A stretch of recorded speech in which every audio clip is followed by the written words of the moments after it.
In a rare moment of contrition, regret, or maybe admission of failure, it looks like Donald Trump just confessed his Kennedy Center blunder, and I have all the details and reactions for you next.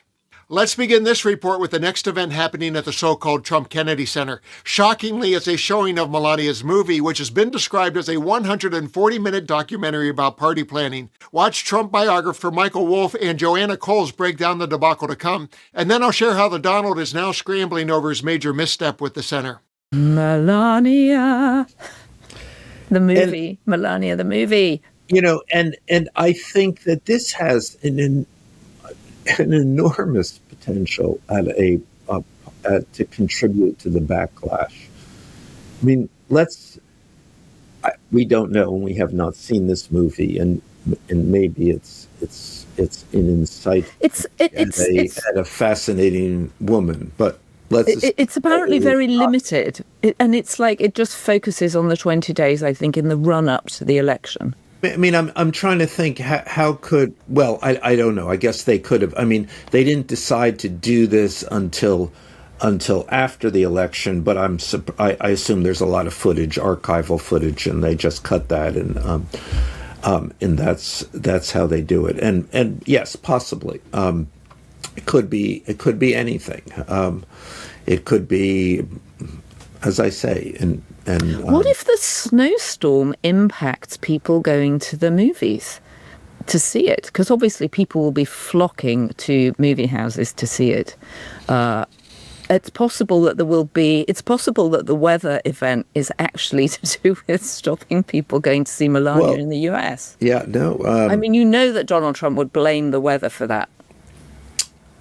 So when is, I think the premiere is on the 29th in Washington. Right. So, at the Trump Kennedy Center. Right. So the weather the blizzard should be over by then, unless it just continues. But I think people are going to see this. I have the feeling this movie will have a kind of a fiddling while Rome burns feel to it. So I don't know, and I think there will be obvious enormous amount of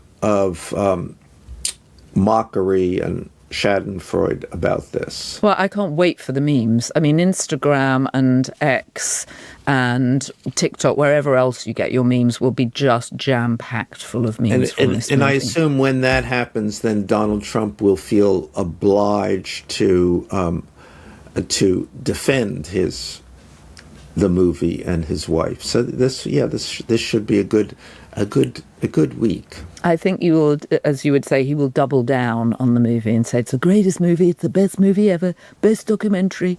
You know that he will. Well, that's after he feels obliged to defend his Kennedy Center takeover, install himself as the board chair, and put his name above JFK's. In a post today on Truth Social, he played the victim card, accusing the world of misunderstanding his noble intentions. The post said, "People don't realize that the Trump Kennedy Center suffered massive deficits for many years, and like everything else, I merely came in to save it, and if possible, make it far better than ever before. President Donald J. Trump." And the reactions did not disappoint.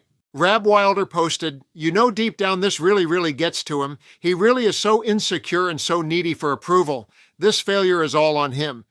John Clunas added, "It's Trump's own fault. Everything he touches turned to shit. Nobody wants anything to do with him or his board at an institution he controls."